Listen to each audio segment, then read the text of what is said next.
ரொம்ப சொல்ல வேணாம்னு நினைக்கிறேன். சரி, ஓகே விட்டுருங்க. இந்த படத்தை வந்து அவங்களுக்கு என்ன உணர்வை உருவாக்கி கொடுத்துருக்கு அப்படின்றத வந்து அவன் காட்டினது, அவங்க பார்க்க வச்சது அப்படின்றது ரொம்ப முக்கியமானது. பார்க்கணும், படத்தை பார்க்கலன்னா இந்த லைஃப் என்னன்றதே வந்து எல்லோருக்கும் தெரியாமல் போகும்ல. நிறைய பேர் வந்து நம்ம வந்து படம் பார்க்குறதே இல்லை அப்படின்றது தான் இங்கே ஒரு பிரச்சனையாக இருக்குது. ரொம்ப சொல்ல வேணாம்னு நினைக்கிறேன். சரி, ஓகே விட்டுருங்க. ஏன்னா ஒரு டிரெக்டர் தான் ரொம்ப பிடிக்கும். ரொம்ப நாளாக பாருங்க, அவர் என்ன பண்ணுறாருன்னா படம் பார்த்துட்டாரு. ஆனால் நான் உன் படம் பார்த்துட்டேன்னு கூட சொல்ல மாட்டேன்றாரு. ஆனால் அவர் ஏன்னா எனக்கு நல்லா தெரியுது. எனக்கு அவங்க கூட படம் பார்த்தவங்களே என்கிட்ட சொல்கிறாங்க.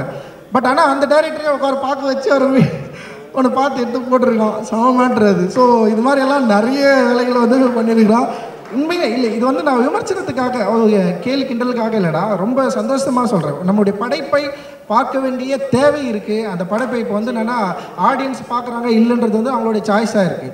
ஸோ ஆனால் வந்து நம்முடைய என்ன சொல்கிறது, ஒரு ஒர்க் ஆஃப் ஆர்ட்டை இங்கே நிகழ்த்துறப்போ இங்கே ஒர்க் ஸ்பேஸில் இருக்கிற ஆர்டிஸ்ட்டுங்க இந்த படத்தை பார்த்து அவங்களுக்கு இது என்ன மாதிரியான யோசனைகளை விளைவுகளை உருவாக்குது அப்படின்றத வந்து அவங்க ஷேர் பண்ணுறது மூலமாக இது டெஃபினட்டாக இது வந்து நெக்ஸ்ட் லெவலுக்கு போகும். இந்த ஷேரிங் வந்து ரொம்ப ரொம்ப முக்கியமானதாக நான் வந்து பார்க்குறேன். என்னை பொறுத்த வரைக்கும் மாரி செல்வராஜர் எல்லா படமும் ஆட்டோபயோகிராஃபி தான். என் படம் எல்லா படமும் ஆட்டோபயோகிராஃபி தான்.